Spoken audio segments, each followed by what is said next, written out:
Okay, so now we're going to talk about the hardstyle squat. Something I didn't discuss in the mobility video is how to find your appropriate squat stance, okay? So let's talk about that for a second. So you can start by having your feet pointed completely forward, okay? And then right underneath the shoulder.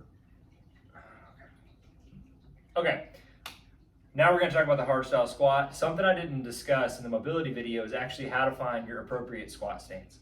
So you can stand with your feet about shoulder width apart or just right underneath your hands, okay? Then from there, have your feet pointed completely forward. Now, you want to contract your glutes as if you had a pencil that you had to hold, right? Then you're going to allow your feet to turn out as you rock side to side with your quads locked or your kneecaps pulled up. I'm going to rock side to side and see where my glutes tense up more. So here I have pretty decent glute tension. You could even put your hands back there if you're alone. And then step out, and I feel, for me, I have quite a bit of turnout. I have a lot of external rotation of my hip. So for me, this turnout is appropriate. So if I squat with my knees in that position and my toes in that position, it feels very comfortable for me. It will be totally individualistic. So for me, I can do that. Something I do like to do though is go a hair in. I feel like I get a little bit more tension as I go down if I'm about an inch in. This is just a self-exploration that you'll have to do as you go through the program, okay?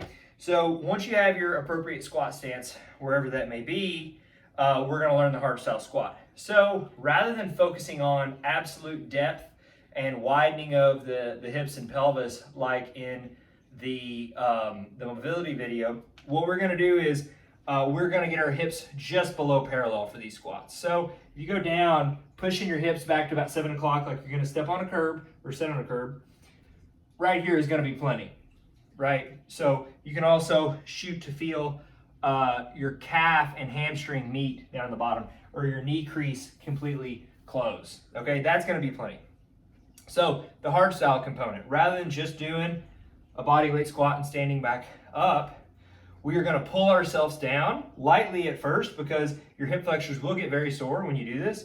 So we're going to pull ourselves down and then stand up as aggressively as possible.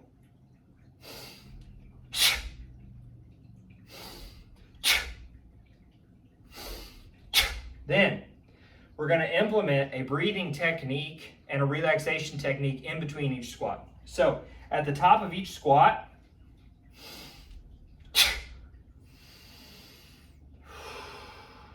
I'm going to do a full cycle of a very slow inhale and a very slow exhale.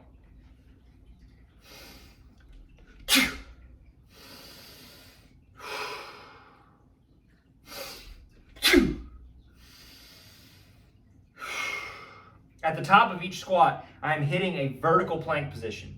In the push-up video, we're going to talk about the yang plank, so getting super tight and contracted at the top. You want to feel that at the very top of your rep. You're snapping open as hard as you can, but then immediately, as you're doing the slow breath, trying to soften and let go of every bit of tension. Then after 5 or 10 reps, just like the program says, you're going to walk around the room, right? You're going to walk around the room and you're going to shake all the tension out of your body, specifically your lower body. So shake and get everything relaxed. Stand on one leg and shake, stand on the other leg and shake in between your sets.